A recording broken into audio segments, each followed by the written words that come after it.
right, hello, Tide fans. Welcome to Tide Talk. I'm your host, Sean Taylor, here with my buddy Jimmy Messick in the studio. We got Maurice down in Panama City Beach, Florida. Hello, Maurice. First of all, big Hola. to both of you. Roll Tide. We felt like we would be in this situation. We felt like we would take care of business with Georgia. I'm not going to pat myself on the back, but I think I was pretty close to the final score. You gonna pat myself on the back or me on the back? Because I was pretty close too. Right. But I felt like I was really close. But anyway, maybe that's just because I'm the host. I had to be. I thought I was the only one that predicted this preseason. Oh, you know what, Maurice? That's exactly right. And you know what? And it's because you are the elder of the show and you have the most knowledge. That's exactly what it is. Well, there's a backhanded compliment, but I'll take it. As long as I'm So here. anyway, guys, great. I shouldn't say great. Good football game. I still don't believe we played a full 60 minutes as far as, both sides of the ball, controlling everything. We did control the line of scrimmage for a good part of the game. I think that was a huge impact. But we all kind of anticipated that we would win the game for our 30th SEC championship. And again, great atmosphere. As you guys know, I was there. Great atmosphere, man. It was loud. It was a lot of fun. Got to see, of course, from a bird's eye view, everything take place the way it did. I asked you guys earlier, what did you believe was the key play or the turning point in the game? Maurice, I don't know that I ever heard from you exactly. I know Jimmy and I were very close. Do you agree the turning point in the game was the Bond catch, 4th and 4? I think it had a lot to do with it, which Georgia people getting irritated. But I think, it's not unusual for us to give up a touchdown on the opening drive or in the first quarter. We do a great job of making adjustments. And I think after that first drive, because everybody, every Bama fan holds their breath and go, "Oh my God, is this going to be? Is Georgia that good?" We made adjustments from that point on. It was kind of I would say an even game, but it wasn't going to be where they were going to blow us out. So I think after their opening touchdown, we settled down. The Bond, 4th and 4, that was huge. That was huge. It gave, especially giving us a touchdown going into the half. Yeah. Yeah. Jimmy? Regarding the play, of course, that play you can look at. You can look at the fumble that allowed us to kick a field goal, which was kind of disappointing actually, though. But getting it on the 12-yard line, I think it was. And not even getting a yard. But but let me say this: I'm kind of surprised you said you felt like it was a complete game from start to finish, because I was thinking that it may have been our most complete game, minus Kentucky. We've been saying all year that if the team could play 4 quarters, we would be dangerous. We could beat anybody. Now, was it perfect? No, I don't think we ever play anybody ever play a perfect game. From start to finish, it was one of our most complete games we played this year. But yeah, you can certainly look at a number of plays that swung momentum one way or the other. But the 4th down conversion definitely was at the top of that list. We were talking throughout the game, kind of back and forth, and I know I was asking y'all some questions because we didn't see the replays and reviews and things like that in the stadium. But there was a time frame there where we were all saying, "Tommy Rees, what are you doing?" Or Jalen Milroe, "Why are you holding on to the ball so long? Run." I know Massey, the guy that I was there with the game, and of course my wife and his wife. But we were like, "Run the ball, man! Run the ball." And from our view, you guys may not have the same view, but there were numerous times I felt like he should put it down sooner. Now, he ended up doing that to ice the game. 2 runs by him, and then we kneeled. Those were design runs. That's exactly right. They were designed. So, not sure why we didn't see more of that. Yes, man, it was we battled a complete game. I just thought that there was some time span in there where I would have liked to have seen us do some things differently from an offensive perspective. Maurice, do you agree with me on that, or I thought we should have gone more RPO, and especially for Jalen to give because I thought a couple of times the back was open on the give. But definitely he's holding the ball too long, which is and just now. Keep in mind when they showed it from behind him. I don't know if you got to see it. A lot of receivers weren't open. I won't say that they were standing around, but they just couldn't get open. So at that point, get rid of it.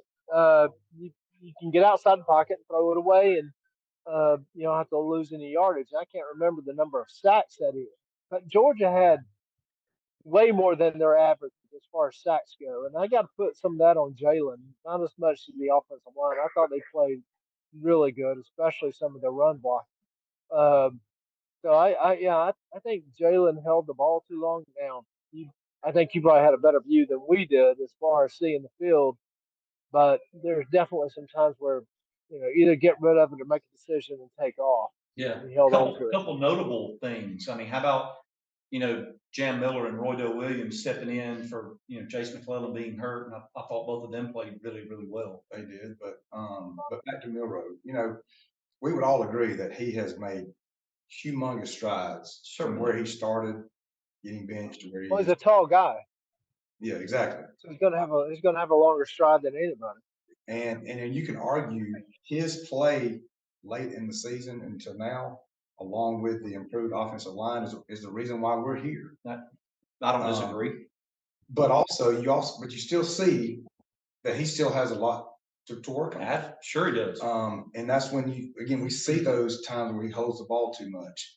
I mean, there was times I was screaming, throw the ball to throw the ball to the running back, throw to that running back, that wide receiver that's 8 yards in front of you, that's wide open, and he's steady because he's looking for that Deep ball. Yeah. He's looking for that home run. It seems like every time, and even the ball that he threw out the back of the end zone, I don't know if it was a third down or whatever it was, but I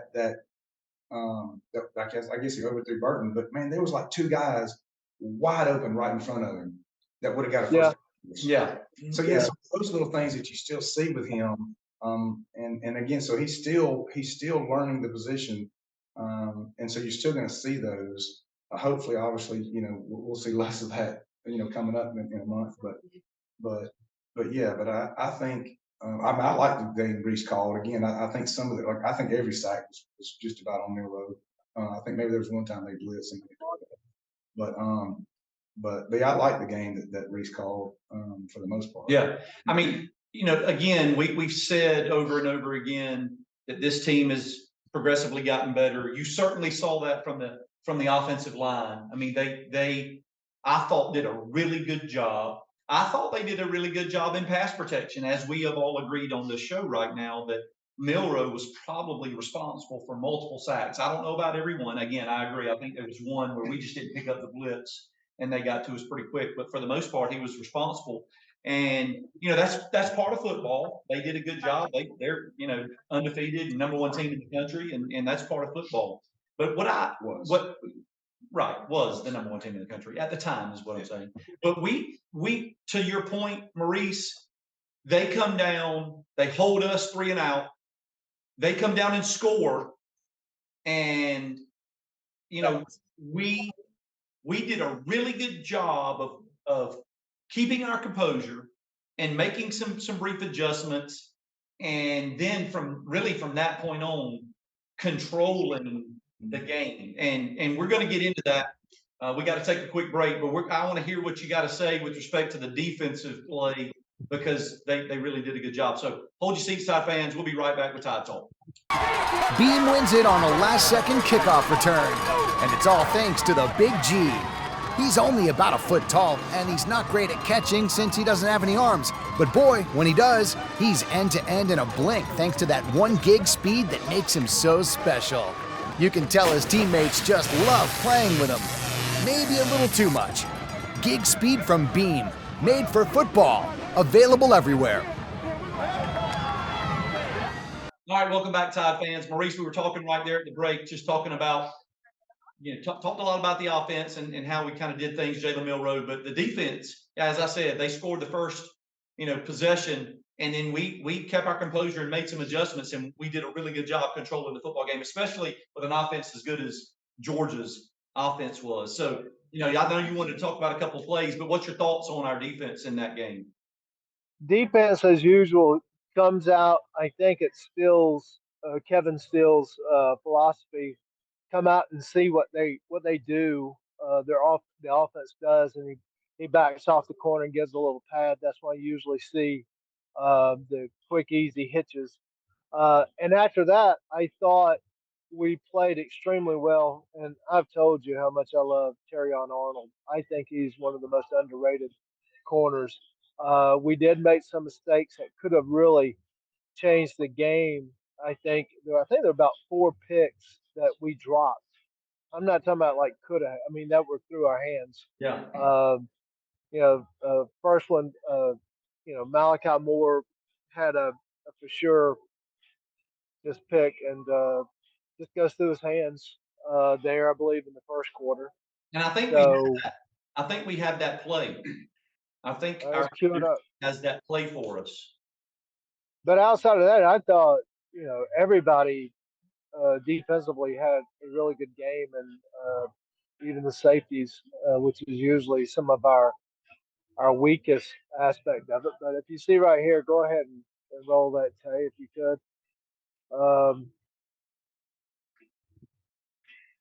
And also, and I'm not making excuses or whatever, but I thought that their some of their best players being out of it or being kind of gimped up, which we all go through, or every team has. But Malachi Moore had had an easy pick on one of the plays and just kind of misjudged it. Play right now, Mo, and I'm wondering, when I saw this play, it looked to me like he was breaking to try to maybe get a hit or break up the pass versus making a play on the ball. I'm like, because man, it looked like it went right by him. So As safety, you're supposed to play the ball. I mean, I know you want to drill through some ribs, but play the ball. And Kool-Aid just out of his reach right here on this play. I mean, very unusual for Kool-Aid to miss Thomas jump, and he actually makes a very good play to come over, but just kind of misjudged it and goes right. Now they didn't score. They missed. This is where they missed the field goal, but us getting possession of the ball right here, who knows what we would have done, but it definitely would have taken some time in our time of possession. And listen, I believe, look, Carson Beck, in my opinion, forced several passes with guys, playing really, really good coverage. And that was one of the times. Caleb Downs was running with the guy. Kool-Aid McKinstry closes on the guy and literally almost makes a pick, but it would have been a tough play to make. But going back to your original question about as far as game changers, those are game changing plays. Yeah. To where it takes air. And then this one right here, I was actually surprised that Burton didn't catch this one. He's usually pretty sure-handed, but I don't know whether the DB's hands got, as far as. Well, I'll tell you, Maurice, that Milroe, if you watch, was not able to really step into the ball because of the defender in his head. So it didn't get to Burton as quickly as it probably normally would have, or out in front of him as much. That's correct. Because agreed. Just to hit him in the. But it did hit him in the hands. Yeah. But you're a former OC, so you tell the receivers it hits you in the hands. Yeah, I got it. Well, let me. I hit him in the navel. Talk about that defense more. So. I thought our defensive line play was about as good as we've seen. And our short yardage situations was fantastic. I mean, how many times have we seen this year a team line up on a 3rd and 1 or 3rd and 2 and just punch us in the mouth and get like 5 yards? And be like, God dang, what's come on? I mean, get some pressure, do something. I mean, there were several times in that game that they had 2nd short, 3rd and short that we stopped them for nothing or lost the yardage. And you could argue this too. Late in the game, right before they scored their last touchdown, they were trying to hurry up and score. I mean, it took them 4 downs to score inside the 5 or 3 yard line, and about 2 more minutes ran off the clock because they were trying to score. That's right. I mean, just think if they score on the I was first. surprised. Yeah, I was. That was key, and we got him to fourth down. And I was surprised that Kirby didn't use more. He had 3 timeouts at the time. He let about a minute go off the clock in their possession.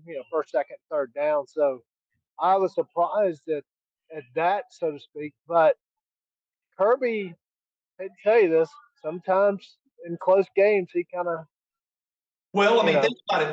They were actually trying to go tempo. Right, I'm trying to hurry up. They would run the ball, get right back in line, line up and try to do it again. And we did a really good job from a discipline perspective. We didn't jump off sides. We got lined up and we still got the stop. So I was talking to my buddy that I went to the game with about the same exact thing that you just mentioned, Jimmy. So that's a really good point, because if they score on that first play and or the second play, there's more time on the clock when we get the ball back. But instead, they were a little over 2 minutes. I mean, it went down from 4:34 to about 2 minutes. And I mean, listen, again, the defense, they were tired.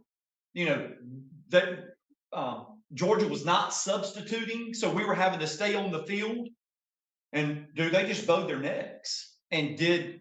Really, now, yes, they ended up scoring, but it took them 4 plays to score from inside the 5. And that was had a huge impact on the outcome of the game, in my opinion. Yeah. But we did that. I think so. I mean, how many times? I mean, we did. The defensive line, like Jimmy said, bowed their necks, and they just really. Milton, for first time, well, I think he was healthy last week against Tech, the running back. He was healthy. He wasn't gimped up like McConkey or Bowers, so he was good to go, and we pretty much shut him down. 8 yards rushing. Yeah, I mean, listen, all respect to Georgia. I mean, they played. And of course we said it. We said it on the show prior. I don't believe they played a defense like ours, and it showed up on Saturday. I mean, and we matched up well with what they tried to do. Thought it was a good matchup. Everybody talked about that. We all 3 were in agreement. Thought it was a really good matchup. And listen, Bowers, first play from scrimmage for them, 15-yard pass, I believe. And we really, other than late in the game where he caught that one ball in the middle, we really shut him down and was played. And I gotta say, man, kudos to Amos for coming in when Kool-Aid went out hurt. That was in the 3rd quarter now. And I said this, and I don't know if I text y'all, but I told my buddy Massey, I was like, who you think they're going to go after first play when they line up? And they did. And he was locked down, knocked the pass out. That was a beautiful defensive play. Beautiful defensive play. Yeah. Great play from a backup guy in Amos. And man, that's awesome to see in that situation against that team. I thought he did a really good job. What is arguably what some people say is the best player in America, Brock Bowers. Right. That was, it was textbook coverage, no interference, hands on him a little bit, which is legal, and then to come, his hand become between him and the ball. Beautiful play. Yeah. But it's a testament of what we've said for years now with programs like Alabama and even Georgia. Next man up, and man, I mean, again, we don't, at least this year for sure, we don't really have a big drop off when we've got guys coming in off the bench. I mean, because it's not like that's the first time he's played. He's played a bunch this year. Absolutely. But in that moment, to step up like he did, I mean, it was huge. And later on, he gets another big pass breakup for almost a touchdown pass. So anyway, let's take a quick break. We'll come back. Got a lot of stuff to talk about. Got to try to get it in the next segment. But hold your seats, Tide fans. We'll be right back with Tide Talk. Beam wins it on a last-second kickoff return, and it's all thanks to the Big G. He's only about a foot tall, and he's not great at catching since he doesn't have any arms. But boy, when he does, he's end-to-end in a blink thanks to that 1 gig speed that makes him so special. You can tell his teammates just love playing with him. Maybe a little too much. Gig speed from Beam, made for football, available everywhere. All right, welcome back, Tide fans. Yes, Jimmy, my man, the Stoker. We feel for him. He's been coughing for 3 months now, it seems like. All right, guys, a lot of controversy a lot of conversation. I know that we were all questioning. Hang on, I'm gonna Are get you you. talking about the Golden Bachelor? Because that's the only controversy I know of. But go ahead. We were all Go saying ahead. it was going to be. We didn't see them putting us in, especially when FSU won the game. Not that we didn't think that we should be in, but just based on what the committee's done all year long. We talked about inconsistency and how the rankings were to begin with. But we got in, and of course that just started the floodgates with complaints and lawsuits and this and that. And Maurice, it's hard not to have our Alabama glasses on. But do you believe the committee got it right? Somewhat. I would have put, if we're, which is, most people around the country now are saying what I kind of said last week, is the fact that this committee does not have football people on it. It's got 4 former players or coaches, but nobody that's in the profession. Unlike the first year back in 2014 when it was loaded, so they knew what they were talking about. I think actually Georgia is one of the 4 best teams. I get the fact how they do it and so forth. When Texas came in at number 3, I knew that we were 4 because they had to put Texas ahead of us. I think they 100% got it right. On a good day, I don't think Florida State could beat us. Without Travis Hunter, they definitely could not beat us. And they couldn't beat Texas, and they couldn't beat Washington, maybe Washington. They couldn't beat Michigan. So I'm sorry, from my great state of Florida, no, I'm sorry, you're not you're not the top 4. Jimmy, one thing real quick before I touch on that subject. One thing that I don't want to leave undone or left undone as far as a shout out. We need to give a shout out to our kicker. We've been talking about him for 5 years. That first kick, he's all time giving up the record for the all time points in the NCAA. He's got at least one more chance to add to that. So I just want to give absolutely a shout out Good real point. quick. But yes, to your point, I honestly, I would argue why Michigan didn't need to be in there. I mean, did they not get caught breaking a rule? Did they not have to? Yeah, there's still some speculation about all of that. Well, the committee did address that, and they said that they've broken the rule. I mean, the NCAA, in my opinion, should have stepped up and had them not eligible.